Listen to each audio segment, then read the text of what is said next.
Bonjour, voici la quatrième vidéo qui décrit les algorithmes de machine learning implémentés dans la librairie EdgeML.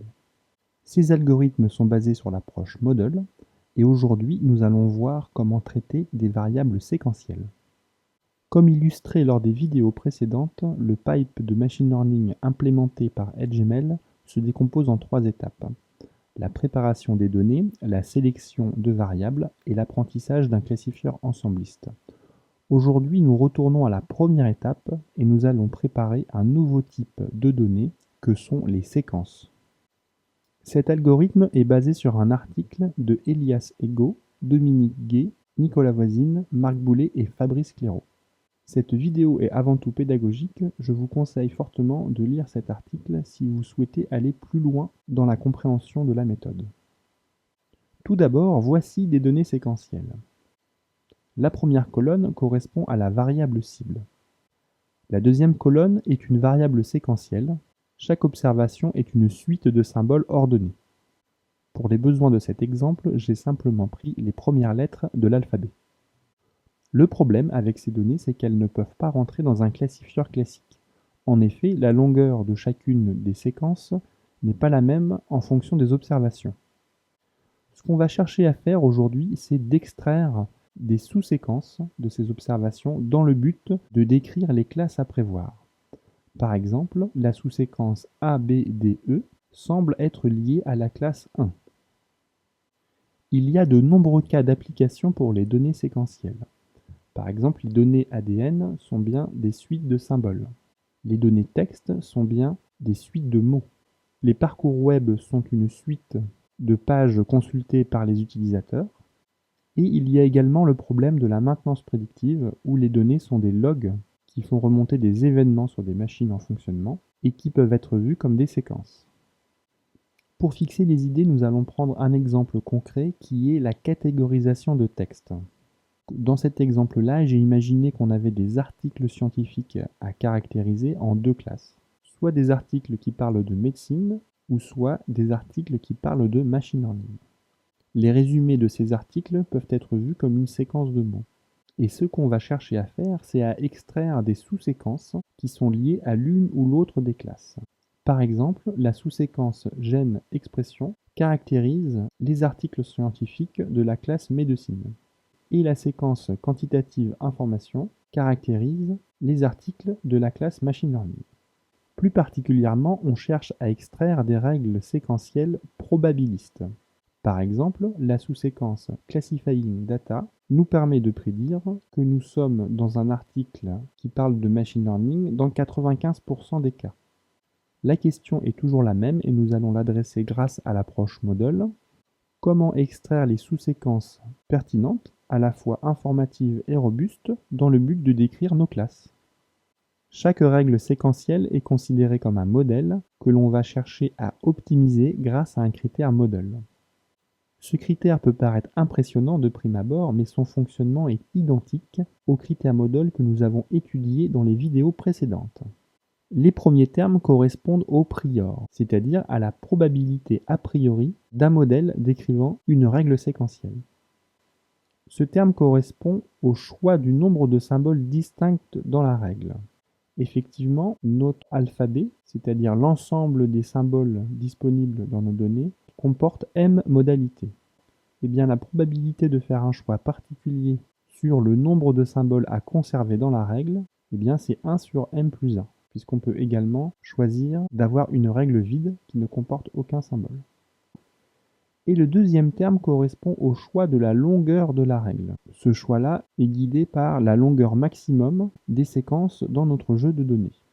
Ce troisième terme correspond au choix des KS symboles que nous allons effectivement garder dans la règle. Le quatrième terme correspond au choix de l'ordre des symboles dans la règle. Il faut bien comprendre que KS peut être plus petit que LS, c'est-à-dire qu'on peut répéter plusieurs fois les mêmes symboles à l'intérieur d'une règle séquentielle. Après, nous avons deux termes qui vont décrire la distribution des classes à l'intérieur de la règle et à l'extérieur de la règle. Ici, on entend par intérieur et extérieur le fait que la règle correspond à une sous-partie de mes observations. qui sont soit matchés par la règle ou soit qui ne sont pas matchés par la règle. Après, nous avons deux termes pour la vraisemblance des données qui correspondent à la vraisemblance à l'intérieur de la règle et à l'extérieur de la règle. Comme précédemment, vous reconnaissez le premier terme qui correspond à la permutation des observations et le deuxième terme qui est la somme jusqu'à j qui correspond à la permutation des labels sur les individus. Donc le comportement est toujours le même. Le prior va favoriser des règles simples, c'est-à-dire qui comportent peu de symboles distincts et qui sont courtes. Et la vraisemblance va favoriser des règles informatives, même si elles sont longues, dans le but de trouver des différences significatives de distribution des classes à l'intérieur et à l'extérieur de ma règle. Comme d'habitude avec les approches model, on a bien un équilibre entre la partie prior et la partie vraisemblance qui permet de ne pas surapprendre, c'est-à-dire ne pas extraire de règles trop précises au regard du jeu de données qu'on possède. Voici un exemple pour illustrer la robustesse du critère. Cet exemple est basé sur le jeu de données Scatter et est tiré de l'article dont je vous ai parlé tout au début de cette vidéo. Ici, on considère deux critères qui sont utilisés habituellement pour extraire des règles séquentielles. Il s'agit de la confiance et du taux de croissance. Chaque petit point correspond à une règle qui a été extraite pour laquelle on a calculé ces indicateurs. On l'a calculé soit sur l'ensemble d'apprentissage ou soit sur l'ensemble de tests. On observe que ces points sont relativement éparpillés, alors que si les critères avaient été robustes, ces points auraient été proches de la diagonale. Et bien en prenant le gain de compression du critère model, on a quelque chose de beaucoup plus robuste. Voici un petit rappel sur le gain de compression que nous avons étudié lors des vidéos précédentes. Il faut bien se rappeler que le critère model correspond à une longueur de codage et que le gain de compression compare la longueur de codage du modèle courant avec la longueur de codage du modèle nul qui ne contient aucun élément dans le corps de la règle. Donc, le critère d'extraction de règles séquentielles model a été étendu à deux autres types de variables séquentielles. Il s'agit des listes et des ensembles. Lorsqu'on extrait une sous-liste, les symboles sont forcément contigus. Par exemple, dans des données textuelles, cela correspondrait à des mots qui sont nécessairement à la suite. Lorsqu'on extrait un sous-ensemble, eh bien l'ordre des symboles n'est plus pris en compte. Dans l'exemple du texte, cela correspondrait à la présence de certains mots sans qu'on prenne en compte leur ordre et leur nombre d'occurrences. La première adaptation du critère a été faite au niveau du calcul des supports. Effectivement, pour calculer ce critère, on doit rapidement compter le nombre d'exemples dans le jeu de données qui matchent une règle, et on doit le faire aussi pour chacune des classes. Pour faire cela rapidement, nous avons simplement utilisé une technique d'indexation qui est utile dans les trois cas, pour les séquences, pour les listes et pour les ensembles. Enfin, le prior est légèrement modifié pour le cas des sous-ensembles, puisqu'on n'a pas besoin d'encoder l'ordre des symboles dans ce cas. Donc ce terme-là va disparaître pour le cas des sous-ensembles. Voici une illustration de l'algorithme qui permet d'extraire les règles séquentielles. La première étape consiste à explorer les données, c'est-à-dire à tirer de façon aléatoire des sous-séquences. Ce tirage aléatoire n'est pas totalement uniforme, en réalité il suit la distribution des sous-séquences présentes dans le jeu de données. Ces sous-séquences candidates sont filtrées grâce à l'approche model.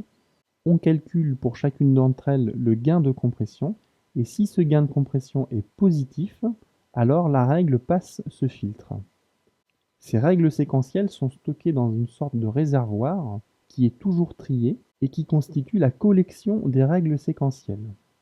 Et donc le but est de garder dans ce réservoir les règles séquentielles qui ont les gains de compression les plus importants.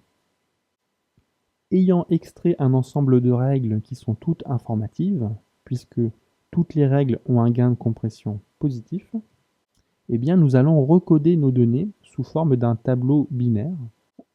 Concrètement, chaque colonne correspond à une règle recodée et chaque ligne correspond à une observation.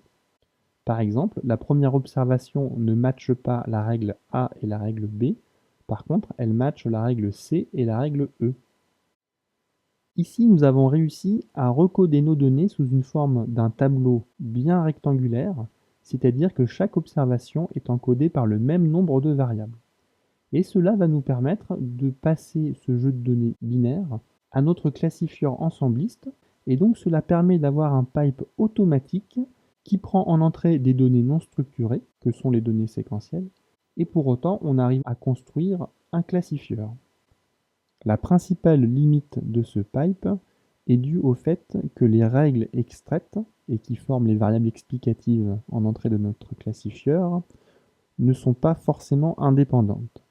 Par exemple, si j'ai une règle assez longue, ABC, qui est fortement liée à la classe numéro 1, eh bien je vais certainement la trouver, mais je vais aussi extraire des règles plus petites, mais qui sont corrélées. Par exemple, la règle AB, la règle BC ou la règle AC. Eh bien parmi toutes ces règles qui ne sont pas indépendantes, eh bien je souhaiterais garder seulement la plus informative. Une option a été implémentée pour faire cela, et il s'agit de sélectionner des règles les plus indépendantes. Donc le but ici est de sélectionner les règles qui soient à la fois les plus informatives et les plus indépendantes possibles. Donc on va parcourir les règles extraites dans l'ordre des gains de compression décroissants. C'est-à-dire qu'en début de classement, on a les meilleures règles. Après, on va utiliser le critère model pour calculer les gains de compression marginaux. Finalement, au fur et à mesure qu'on va sélectionner des règles dans ce classement, on va retirer du jeu de données toutes les observations qui ont été matchées par cette règle-là. Et donc, en retirant ces observations-là, cela remet en cause les gains de compression de toutes les règles qui restent dans mon réservoir, ici. On va constituer un réservoir plus petit, puisque au bout d'un moment, les gains de compression marginaux vont être négatifs, à force de retirer des exemples de mon jeu de données. Et donc, cette sélection-là va s'arrêter naturellement toute seule lorsque j'aurai couvert la totalité de mon espace des X. Donc, voici des exemples de cas d'application qui sont issus de jeux de données publics, et il s'agit essentiellement de jeux de données textuels.